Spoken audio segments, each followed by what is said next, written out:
پاک صلی اللہ تعالیٰ علیہ وسلم نا مسجد شریف میں آئے نماز پڑھانے۔ بہت سارے لوگ نا بچپن سے بڑی محبت والے ہوتے ہیں، چھوٹے ہوتے ہی بڑے پیار والے ہوتے ہیں، عشق لگا سی کھیڈاں کھیڈ دی۔ چھوٹا سا بچہ حضور مسجد میں آئے نماز پڑھانے تو نبی کریم علیہ السلام نے اپنے نالین مبارک اتارے تو اس بچے نے فٹافٹ اٹھا لیا، آکے نا پھر اس نے وہ جوتے صاف کیے، صاف کر کے اپنے پاس رکھ لیے۔ حضور نماز پڑھا کے باہر نکلے، چھوٹی سی عمر ہے، اس نے حضور کے سامنے نا وہ یوں کر کے نالین شریف رکھے، کریم رسول نے پہن لیے، حضور مسکرا کے چلے گئے۔ کیسا نصیبوں والا بچہ۔ اگلی صبح پھر حضور نماز کے لیے آئے تو اس نے اسی طرح محبوب نے جوتے اتارے تو اس نے اٹھا لیے، پھر حضور کے جوتوں کو صاف کیا، پھر اپنے پاس سنبھال لیے۔ حضور نے نماز پڑھائی، فراغت کے بعد کریم نکلے تو اس نے پھر اسی طرح جوتے رکھے۔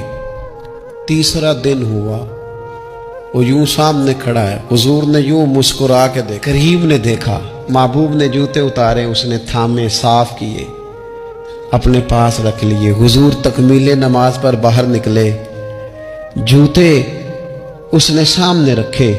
اب حضور نے پوچھا، بیٹا کیا نام ہے؟ یعنی حضور نے پوچھا، نبی کریم میں نے سنا ہے وہ بن سنور کر میری عیادت کو آ رہے ہیں۔ یہ دیکھو نا، نرخ بازار محبت کا انوکھا ہی ہو گیا، نرخ بازار محبت کا انوکھا ہی ہو گیا، خود خریداروں میں شامل آ کے مولا ہو گیا۔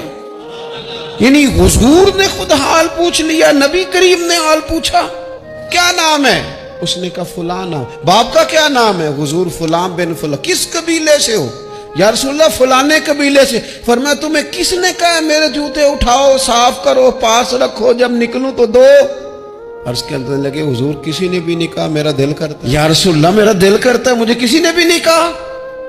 محبوب کریم نے نا وہیں کھڑے کھڑے دوبارہ رخ پھیرا مسجد کی جانب، کعبے کی جانب منہ کر کے حضور فرمانے لگے، اے اللہ، یہ تجھے راضی کرنا چاہتا ہے، تو بھی اس سے راضی ہو جا۔